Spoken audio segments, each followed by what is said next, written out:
All right, welcome back to another awesome week of the LPL. I'm here with Landon, who we just saw play. Hello. So, tell me about the last match. So, there were some decision points, especially Mulligan related.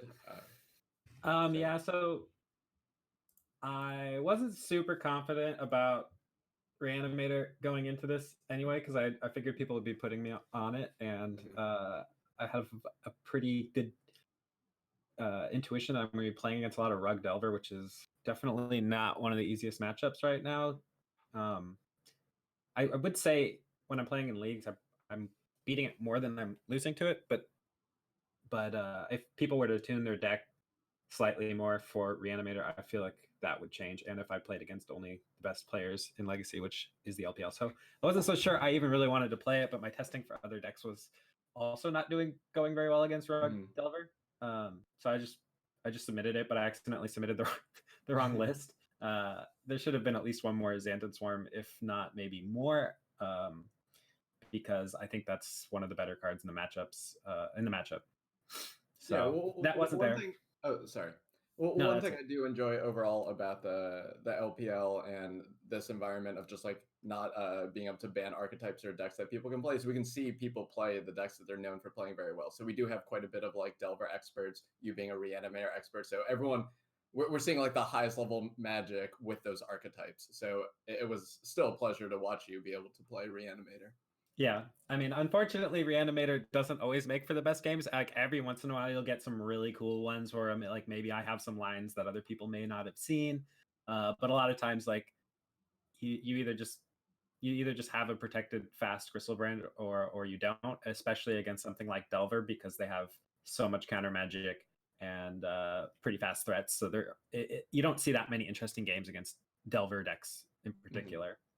For the blue decks, the more interesting blue matchups for Reanimator would be more grindy ones like Miracles or something like that. I understand. So yeah, we just finished Landon against Jarvis, where Jarvis won, and then in the previous match we saw Javier against Andrea. And how did that one go? Javier beat Andrea 2-0, and that matchup actually is kind of why I just decided I don't want to play a blue deck myself, is because I'm seeing a lot of Renin 6 is really important in blue matchups. Renin 6 plus Wasteland, and the game kind of revolves around that, including like what kind of threats you get out, if they can pressure Renin 6 or not. And yeah, so that's kind of what we saw, I think. Yeah, and Planeswalkers do a good job of creating kind of a little sub game that's centered around them, where if you don't bring the correct tools to be able to fight and contest it, they can produce this advantage over time. Yeah. Great. Yeah. So let's go to the Twitter poll results for the match. So yeah, we're going to be seeing Emma Handy on the Just Guy Mentor deck against Bryan Gottlieb on yet another Delver deck. So it looks like the general consensus is that Emma's favored, but it's still very close, like pretty much a coin flip, probably as close as we're going to see. Yeah, this is another one that when I've played these matchups a bit, and it definitely seems like the Jeskai Mentor deck has the correct tools to beat the Delver deck, because it has basics, which help with the Renin 6 problem. It's got Swords to Plowshares, which helps with the big Tarmogoyf problems. But I do find that the match ends up being extremely close, despite it looking like it would be pretty favored for the Jeskai deck, just because the Delver deck is so good. Yeah, definitely. And both decks being Ponder Brainstorm decks, and the Mentor deck playing even more cantrips, there's a lot of decision making that goes into it. So it almost feels like after a while that there's less luck and more skill and decision making going into it. So we can kind of see how much experience they have in both the matchup and playing their respective decks. So let's go to the first deck list. Yeah, so a Just Guy Mentor list, we see 4 Accumulate Knowledge, so a cantrip that's able to produce an advantage. In Old Miracles list, we would see Predict, and Accumulate Knowledge plays very well at Snapcaster when you're playing like the 3rd or 4th one, where you get to Ancestral Recall and then flash it back. What else is interesting to you about this deck? The fact that I'm seeing no back to basics, I think, starts to lean things over towards the Delver side, because in my experience, when I've played from the Delver side, that's the card I usually lose to. I mean, sometimes you might lose to like a Teferi, making it so that you that your soft counters can't do anything, and then you draw those cards, or like you draw Forcibles and Spell Snares and stuff off the top, or Spell Pierce after they played the Teferi. And then you've spent like 2 or 3 turns trying to deal with the Teferi with your threats, and then they're killing your threats, and so you might lose like games like that. You might lose some games to like an unchecked Monastery Mentor, but you have the tools for those cards. But a back to basics landing, even if you're playing a bunch of Power Blasts in your sideboard, is really, really difficult to beat.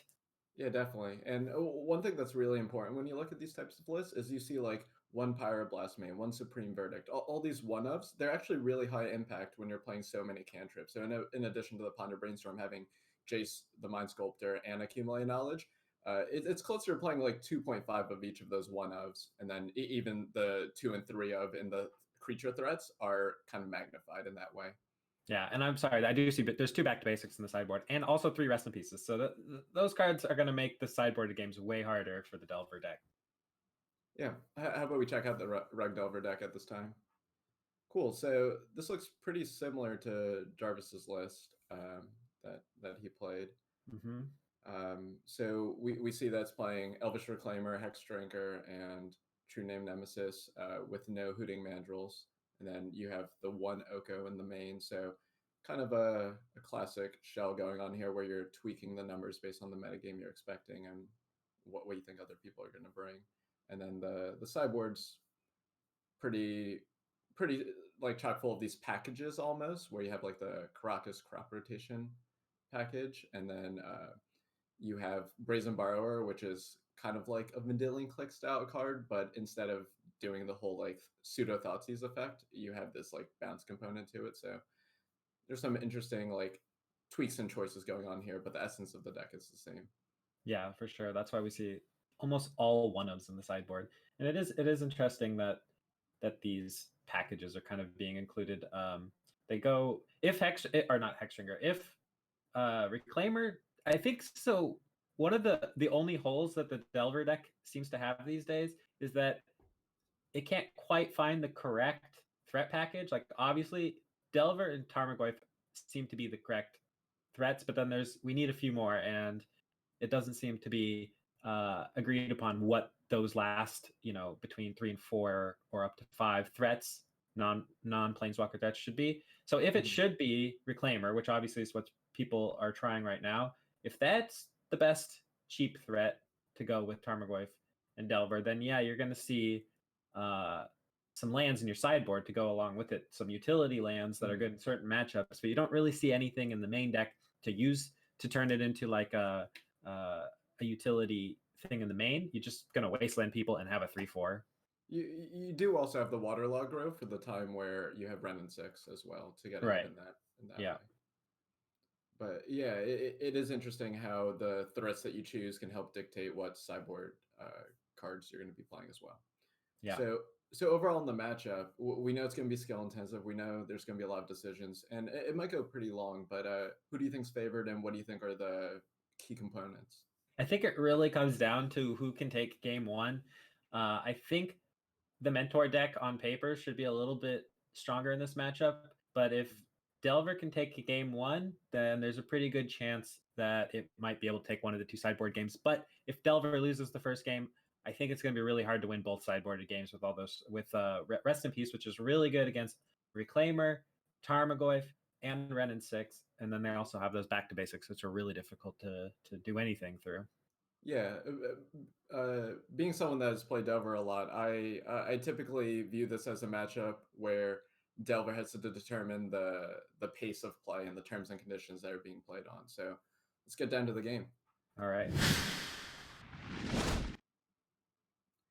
Great. So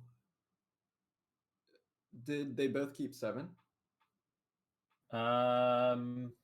It looks like that could be the case. So it's... I think, are we looking at things correctly here? So Bryan definitely kept, and I think it's just holding on Emma's because her screen's highlighted. Okay, yeah. So Bryan is first, all right, at the top. All right, I was confused for a second. It's fine. So what do you think of their hands? I think Bryan's got a cantrip, a Delver, and 2 lightning bolts. Seems fine, and Emma has mulliganed. Her hand does not look that great. Yeah, so it'll be interesting to see what Emma chooses to do with this Pyroblast. So if you played on turn 1, you open the Pyroblast up to a daze, but then you set the Delver back player that kind of like initiative of being on the play. If you wait longer to play around daze, then you're incidentally playing into Spell Pierce or like just other types of counter magic.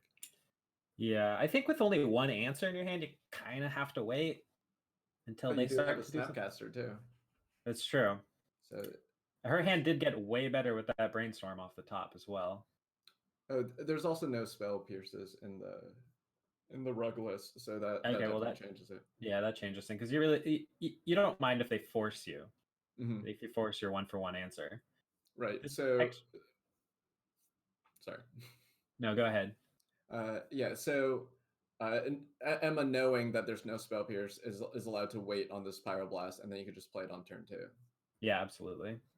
And the Hex Drinker is gonna make things a little bit trickier, because Emma doesn't have any other spot removal for it. Mm-hmm. But between the Brainstorm and the Snapcaster Mage, we'll probably find something. So why do you think Bryan didn't pay an extra mana to pump up the Hex Drinker or level it up once? It's hard to say, because I mean he has the option to Brainstorm, but on turn 2, I'd have to have the deck list open in front of me. Are there any counterbalances or anything extremely scary on turn 2 that you need to Brainstorm for? Yeah, that was pretty much what I was checking for as well, and it looks like there's not really anything, but maybe a bit of posturing there, just trying to make sure you can keep his options open. Yeah, that makes sense. But yeah, I think if there's nothing super scary on turn 2, then it's kind of okay to tap out. Mm-hmm. Things start to get a little bit scarier on turn 3 against this Mentor deck. That's where the threats you're super worried about start to come into play, or start to have the potential to come into play. Yeah, so this pile of bolts is kind of interesting. So it can kind of simplify the game, make the game like Emma's had a virtual 7 life if all of them go upstairs, but then Mentor kind of like demands an answer, and then Jason Mind Sculptor would demand an answer depending on how the game plays out or whether or not it's able to be countered. But yeah, the night is still young for this game. Like I still foresee it going on for quite a bit of time, and we also see Bryan Gottlieb just like not like leaving up another like the Volcanic here. So maybe just doing this long-term posturing and then being able to Brainstorm at a key juncture.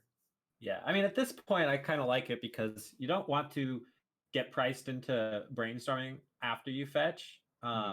If they play something, really scary like the Teferi, which makes it so you can't play on their turn anymore. So I like it there for sure, because you might have to Brainstorm. Yeah. There's another interesting thing with Hex Drinker. Hex Drinker is like pretty good against a deck with a bunch of removal, but you can leverage that if you have the removal. You can leverage that pretty strongly if you're the control player here, by waiting until they dump as much mana as possible, which means once it gets up to 2 counters, you can respond. Or is it 4? Yeah, you can respond before it becomes. Yeah, you can respond to the last activation. So they end up dumping a bunch of mana into it, and it kind of time walks them to an extent. Yeah, I think based on even from turn 2 to now, you can see how Bryan wants to play with this Hex Drinker. So one avenue of attack is to be as aggressive as possible and just dump your mana at every juncture. That way, for instance, when Emma's fetching a mountain on turn 2, the only answer besides Teferi Time Raveler, like if you can Teferi it, since it only has protection from instants, is Council's Judgment after it becomes full Progenitus, but then hopefully you're able to draw into Force of Will by then. Yeah. So, but Bryan's choosing a more conservative approach, which allowed him to play better Brainstorm. So, but right now we see Emma casting her own Brainstorm. She did not make a land drop yet, so we know that this is going to be one of those perfect Brainstorms. And what are you thinking about for putting back here? Oh, it's real hard because she's gonna need to find an answer. Mm-hmm. Yeah, I don't hate putting back the two mentors because even though they're really good in the matchup, because I don't think it's that we're ready for that yet to race. Personally, what do you think? Yeah, so one thing that's interesting is if you know that Bryan is going to play conservative with Hex Drinker, then you might be able to set it up that you can Snapcaster Brainstorm next turn for a surprise block, and then you might not have to worry about the Hex Drinker as long. And then if it's not going into Progenitus mode soon enough, then you might be able to set up a Jace with a Force Will backup that allows you to bounce the Hex Drinker. Yeah, yeah, and that's a fine answer. Bouncing a creature or a threat with Jace when you have some sort of counter magic to protect it from a bolt or whatever, and then you can use the brainstorm ability on your next turn to find the answer. But once there's a set, Emma doesn't know that Bryan has I can't remember if he shoveled one away, but maybe 3 bolts, which is gonna really make things tricky. He didn't shuffle after this Scalding turn, so he actually has another Bolt on top of his deck too, and that's a very good decision because Bolt is a card that like you want when you know exactly like how you're going to execute it, like how you're trying to pace the game, or if you're trying to play a control strategy, and he's able to get a fresh card by cracking on the end step here if he wants to. Yeah. So he looks like he's thinking about dazing here, which is it's not a horrible idea because I mean, one of the biggest fears is that the mentor comes into play and then they cantrip and they force a will your removal, and you just end up losing from there usually. Yep. Yeah, we see similar play patterns with Monastery Mentor, Young Pyromancer. It's you fight with the card on the stack. That way, like if you're going to fight with the removal, then they're less likely to be able to have counters and create that advantage that you described. So pretty heads up play from Bryan. So like he's making these bolts more valuable. Like if he let it resolve and then he's going to fight over the cantrip, it's just not going to make as much sense. Yeah, and the mentor just kind of quickly grows out of range of the bolt too. So even if you force back, it doesn't really even do anything. So I think he's still going to have some trouble with the force of will, but he does, like we said, he's got 3 bolts. So I think he'll probably be able to deal with this first mentor, and the other one's now shuffled away. Yeah, he consciously chose to draw that lightning bolt. So what do you make of that? I think like what we were talking about, that there's some potential that he just uses these bolts to win the game. And they also deal with mentor. I'm curious about why he's going, oh, well, I guess now that Emma's tapped out, he wants to make it so his Hex Drinker won't die to removal, but it doesn't really protect it from bounce like you were talking about. But also, you can look at Emma's life total now. Yeah, okay. So she's at 6. Yeah. 5. And 5, yeah, so Bryan keeping the bolt, realizing that since now that Emma's tapped out, like even if she resolves a very good card on the next turn, it's pretty hard for her to have a hand that's going to be triple bolt. Just end step bolt, my turn double bolt you, and still have this attack that is probably going to be profitable. So when he can just untap and then attack with his creatures, maybe force a block on the mentor because Emma's at a low life total, then be able to throw all these bolts upstairs, could be very good. Yeah, that makes a lot of sense. I have to look at these board states and start thinking about what I would do without even really looking at the life totals. I had a similar thought during Javier and Mengucci's matchup where I was like, oh, well, that's interesting. He didn't protect his Renin 6, and then I looked at Mengucci's life total, and it was like 5, and he had a Mongoose in play, or he had the Mandrills in play. So I see a force here on the bolt. Yeah, but we also know that there's 2 more bolts in the hand, and there's a force of will, which just happens to be 4 life total, even if you force will, like one of the bolts. Yeah, so Emma's gonna what can Emma do with this brainstorm on the Jace? I mean, bouncing's not gonna. She doesn't know he's got 2 bolts, but yeah, I don't think there's any way to get out of this. What do you think? Well, it would have to be land plus swords, and these swords your mentor. Yeah, I think this is GG's with the 2 bolts here. I think Emma played well with what she had though. Like that decision on the brainstorm was pretty difficult. But I like how this board state developed from her point of view, and knowing that like you're only really drawing dead to a fistful of bolts, which just happened to be what Bryan had, and it was actually kind of interesting. When Bryan opened on the hand, I felt like a triple bolt hand like might not fare so well, but really showcasing the power of Hex Drinker and how that allows you to kind of like pivot into a very aggressive role with your 1-drop. Yeah, definitely. So it looks like that the Delver deck did manage to take game 1, so it'll make for some very interesting sideboarded games, I think. Mm-hmm. Yeah, and I remember you saying earlier that you felt like this game 1 is very important for Bryan because the post-boarded games get very difficult and the threats that Emma's able to bring to the table. Yeah. So from Emma's perspective, this bolt is pretty interesting, though. So if it's double bolt, you are just dead, but you should still be, playing optimally from the spot. So I am curious as to what Emma's thinking. And I actually do like just taking the 3 damage because you are just dead to the second bolt, but now you just turn this Force of Will into another card through your Jace Brainstorm. Do you think he's going to wait on his other bolt, though, until the next turn, or until Emma's turn because of Force of Negation? Will it make any difference? I could see it making a difference, but so from Bryan's side, he knows that Emma plays 1 Force of Negation, so... Yeah, it looks like he realized you can't force here, so... Well, you can Force of Negation, you can't Force of Will, though. Oh, okay. And Emma's playing 1 Force of Negation. So... Yeah, let's see how sideboarding's going to work out in this elimination match. So you told me a little bit about the Jeskai Mentor sideboard. Would you be able to highlight what you think would be board in and out? Well, we definitely see Emma going straight for those back to basics. Those are really key. And I also think Rest in Peace is very, very good against the Rug Delver deck. If you're in 3 Rest in Pieces, I'm not sure about... I'm not sure about the sinkhole that we see staying in, because I think you still leave in your Snapcaster Mages despite the Rest in Pieces, but I don't think you want too many cards that are going to be affected by your own Rest in Peace. Mm-hmm.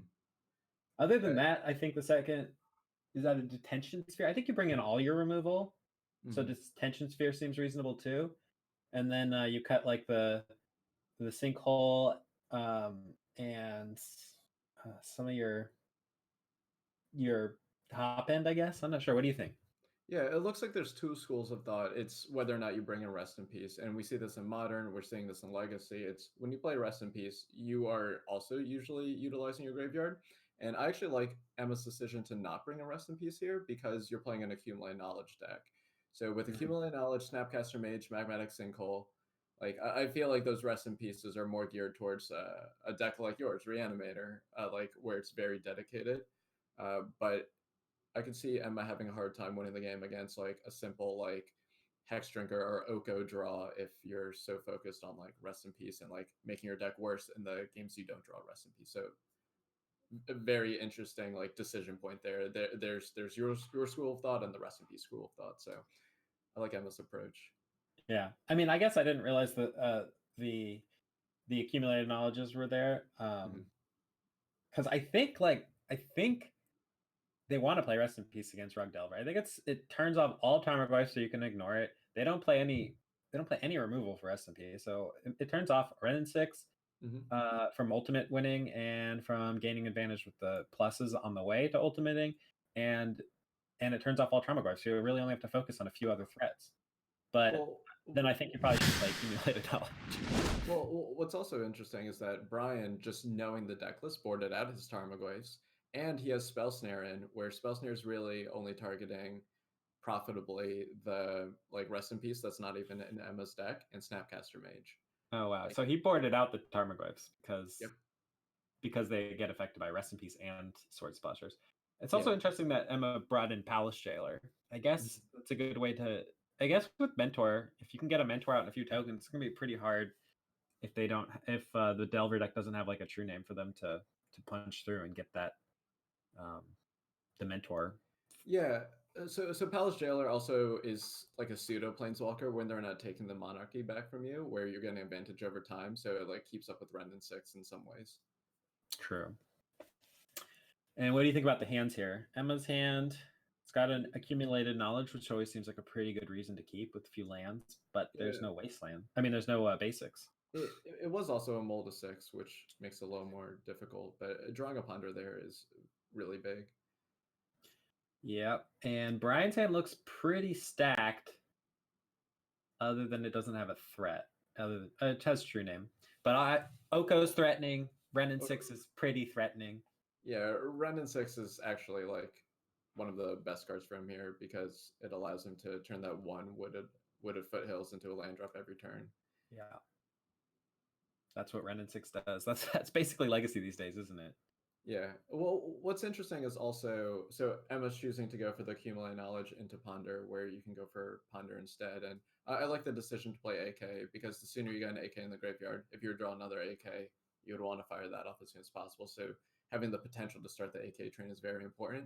Another thing is you're able to try to set up Mentor with a cantrip in the same turn. That didn't happen here, but like using your mana efficiently is important when you're playing with AK and Snapcaster Mage in your deck. Yes, definitely. And also, accumulated knowledge in your accumulated knowledge deck is very often the best turn to play because it's almost guaranteed to resolve. Mm-hmm.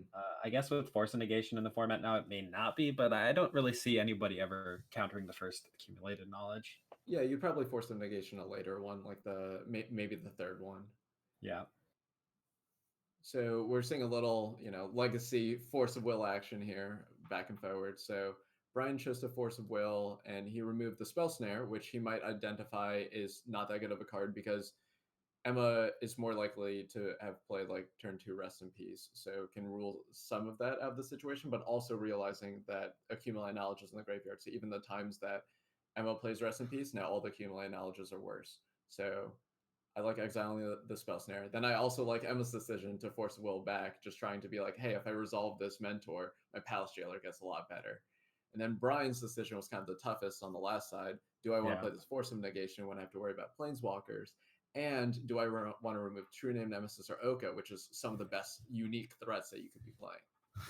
Yeah, and I think that Days was actually a really good pickup for Bryan because I think Emma's best chance at crawling out from under this card advantage hole that she's in was to play that Palace Jailer, and now that's just not going to happen. Mm-hmm. So if you were Emma, would you play it? Would you play it here into the face of a Daze when you're on the play?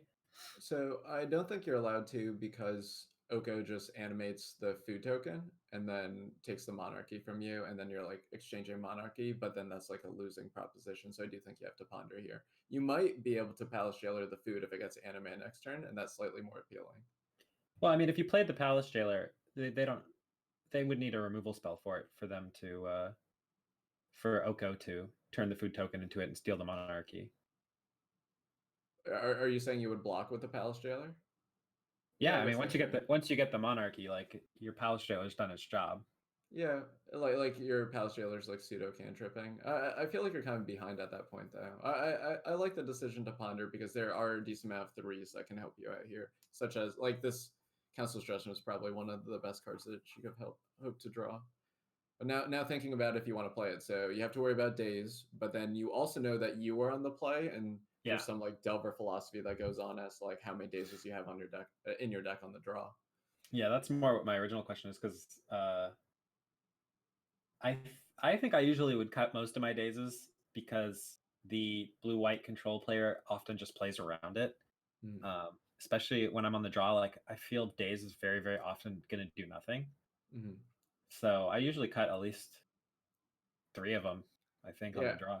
I actually tend to feel the exact opposite. So since they think that I'm going to do that, then it makes my dazes better because now they're counterspell. And when they're on the play, they're less likely to make every land drop. So they feel like incentivized to curve out because they're on the play.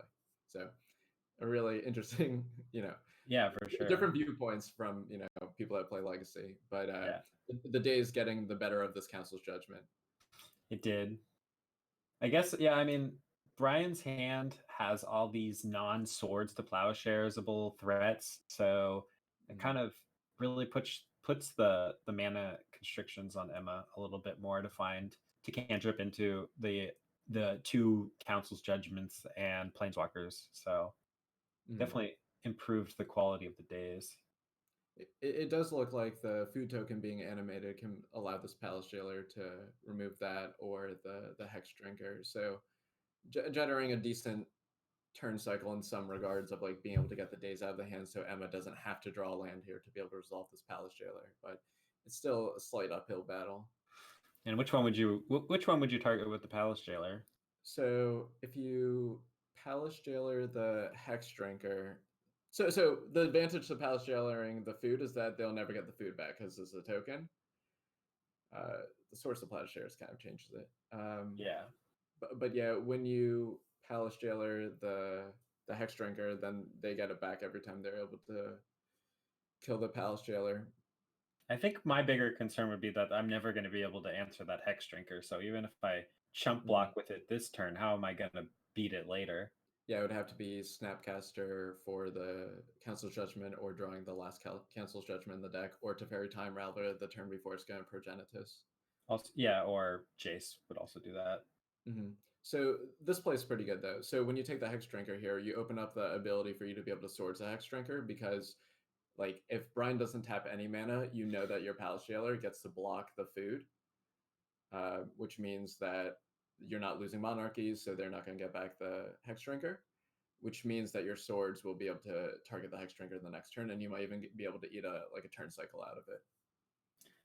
Yeah, definitely. And I think that's what we'll see. We'll see Emma block the food token, and then usually, in my experience, it's quite hard to get the monarchy back from these decks. As you see, Emma's already drawn a second removal spell. Mm-hmm. However, Oko is no joke against a grindy control deck. Like that card, yeah, it's going to slowly make threats, but it's going to continue to slowly make threats. Yeah, Oko's no joko. So yeah, and then so one thing that Bryan's probably considering is how much does he value the Wrenn and 6 ultimate versus being able to like minus Wrenn and 6, then play another Wrenn and 6 minus, and then you can get back the Hex Drinker this turn. But it kind of feels like that could be losing a Wrenn and 6 for just like one turn cycle, where you can kind of just do the same thing next turn and throw in the ultimate a lot sooner. What else do you think Bryan could be thinking about here?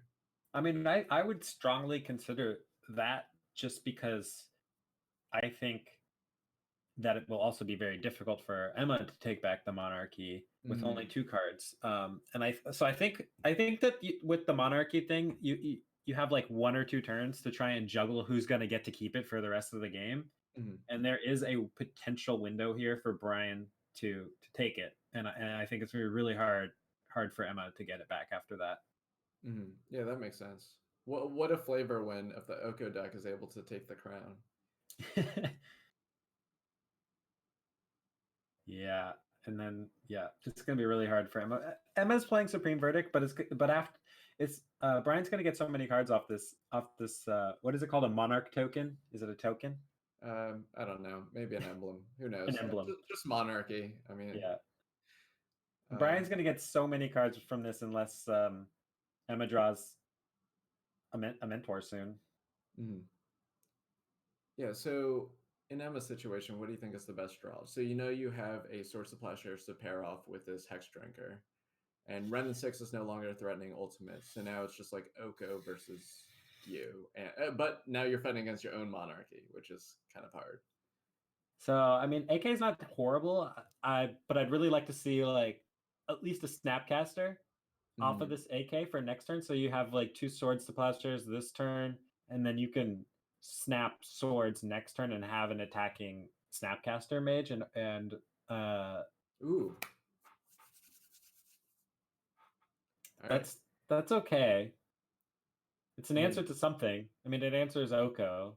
Yeah, so it depends on if you want to play around days again here. But Bryan has already showed that he kept in 1 days. But if Bryan's on closer to your logic than my logic, then if Emma thinks that Bryan would only have 1 or 2 days in the deck, then it makes playing the Council Judgment a lot more appealing, because then you get to stop the Oko from producing another 3/3, which is why I think we see her going for it right now. Or maybe not. I mean, I don't think she can cast the Council's Judgment here, because then you've removed most of your outs to this Hex Drinker, which I think will become the Progenitor mode in like 2 turns. Mm-hmm. Yeah, I agree. And plus, you may be able to take more mana away with the Source of Plowshares play by just like letting him untap, maybe dump some mana into it. Yeah, which I mentioned that earlier, but at this point it's getting a little bit risky because we don't know. We see a Force of Will on Bryan's side, so we know he's kept in, it looks like probably most of his counter magic. And if that gets countered, I mean, things are already looking rough, in my opinion, for Emma. And if any of Emma's cards get countered, I think it's going to be really hard for her to win. Yeah, you're going to have a lot of counters in your deck if you took out 4 Tarmogoyfs. Like, when you take out threats, you're going to have more answers. Yeah. So yeah, perfect timing by Emma on that Source of Plowshare. So identifying that this is the maximum amount of mana that I can allow Bryan to sink into it before I have to Swords it.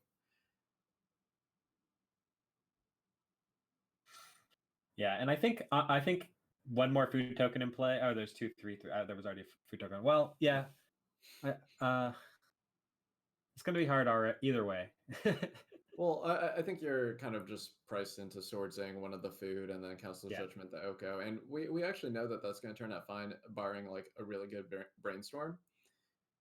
But we're clawing our way back in there. It's been an uphill battle for Emma, even since like the mulligan like being down a card, and it's kind of played out accordingly. And this Planeswalker's producing advantage over time. Monarchy, the crown going back to Oko's side, like it's been difficult, but I think she's doing a really good job of optimizing her way to get back into it. Wow. AK is not bad. There is a Power Blast on Bryan's side. Yeah, and it looks like that AK might have like lured this is Emma. Gonna be... Yeah, it might have lured Emma into playing the AK first because with 3 cards you're more than likely to draw a land, but then like now this Council Judgment's going to get days. So. Yeah, this is going to be a pretty big blowout here. Yeah, that AK causing a change of plans, making the days a lot better. Kind of seeing the power of days on the draw. It's like, it's really, games of Magic are just so messy that it's like really hard to determine how cards like days are going to play out. And I feel like it's so dependent on the types of players you play against. Yeah, definitely. So Bryan brainstorming, one reason why he's allowed to do this is like before even playing the days is it better informs like his overall decisions, and you can get more information about how the game is going to play out when your opponent has no more game actions to take.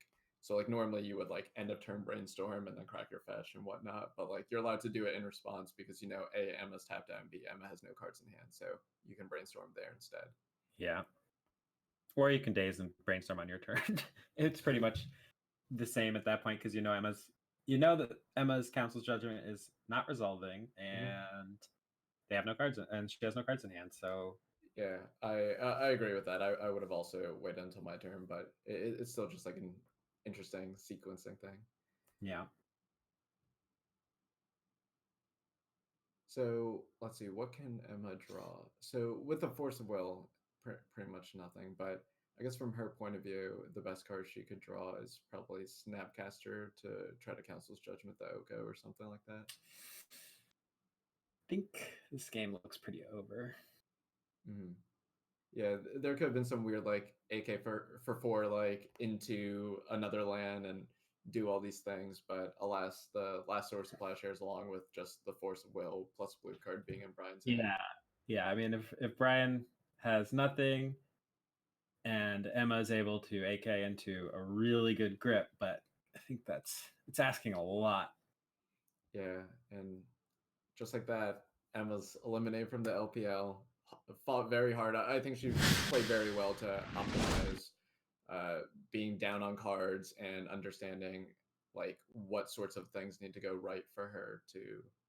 And absolutely, and the Delver player had the correct parts of their deck in the game too, just like all these Planeswalkers, and those were really hard to deal with, as opposed to just Delvers and Tarmogoyfs. So I think that siding out those Tarmogoyfs was pretty good idea.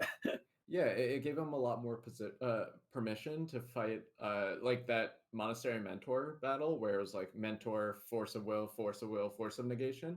It's less likely that that's going to happen when, like Bryan's able to fight that fight more often when he doesn't have Tarmogoyf in his deck. And we saw that Emma actually drew 3 total Swords of Plowshares, and like one of them even targeted a food.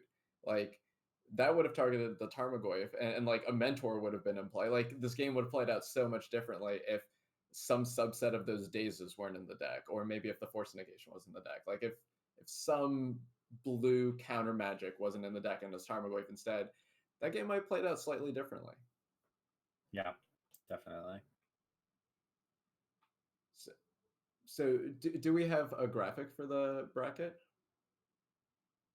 Nice. All right, so walk me through this bracket. All right, so Jarvis, you beat Jarvis me. May? Awesome. Yeah, Jarvis, you beat me. So he's one more win away from well, two more. Sorry, part of the screen is covered up for me. Two wins away from being in the finals, and that's where Javier Dominugez is at as well. And then I lost today, so that put me down in the losers bracket, which means I've got to crawl my way back up by winning 1, 2, 3, 4 more rounds just to get to the semifinals of the winners bracket, and that's where Bryan Gottlieb is now as well. And that match eliminated Emma, and Andrea and I were put into the same position today as well. Don't worry, you're still a winner to me, Eric. Thank you. And yeah, we still got one more match to go, right? We have Michael Bonde against Autumn Burchett in that last part of the winners round 1 today. Yeah, and then we'll get to see who's going to be playing Javier Dominugez next time. Yeah, from what I heard, Javier's just unstoppable. But that's what I'm talking about. It won't be next week, but next time he plays, we'll get to see who's going to be playing Javier. So as with every LPL, we already did one raffle earlier in the night, and here comes the second one. So, Card Hoarder, one of our sponsors, one of these really sweet play mats. I know I'm going to enter this one. Oh, the giveaway started. All right. Do we get to enter? I'd love to. Yeah. You start talking while I figure out how to type the word Card Hoarder into chat. Okay. I think if you win, though, people are going to call shenanigans.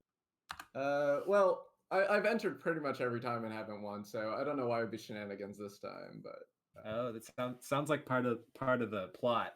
You only have to win once to be a winner, right? They're obviously not going to let you win all of them.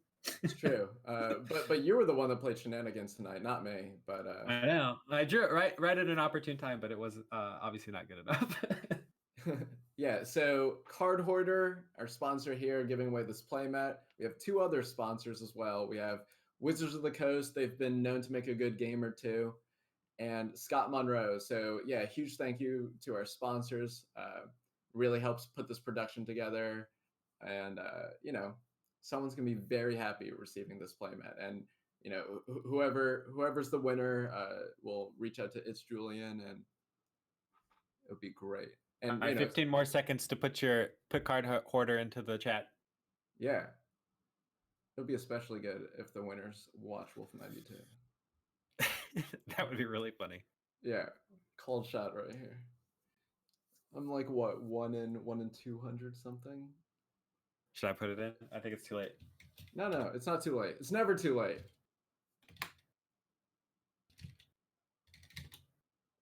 Nice. I got it. I got my name in. Yeah. 15 more seconds. Yeah, this is the longest 15 seconds of my life. I know. I think it was 15 seconds until 15 seconds. Yeah, this is like the opposite problem. Like sometimes when people play Magic, they don't realize how long they're thinking and stuff. So then like 2 minutes gone by, but feels like 15 seconds. This is like the exact opposite. Is this what it's like to not play Magic? Time just like goes by really slowly instead of going by really quickly. I guess so. We're still going. Sometimes you got to count really slowly. Like 1. Yeah, or like that. 2. All right. So it looks like the winner is Jace Mists. I know. I know he loves playing Legacy. I watch a lot of JLSS stream, and I remember, Jace Mist just like being on a lot. So yeah, reach out to It's Julian, and I'm sure he'll be able to hook you up with that playmat. Congratulations. Yeah, it is a really weird way of spelling Watchwolf 92, but like it's fine. Yeah, I was thinking the same thing, except for anyway. Next time. Are there any more raffles today that we can get our names in there for?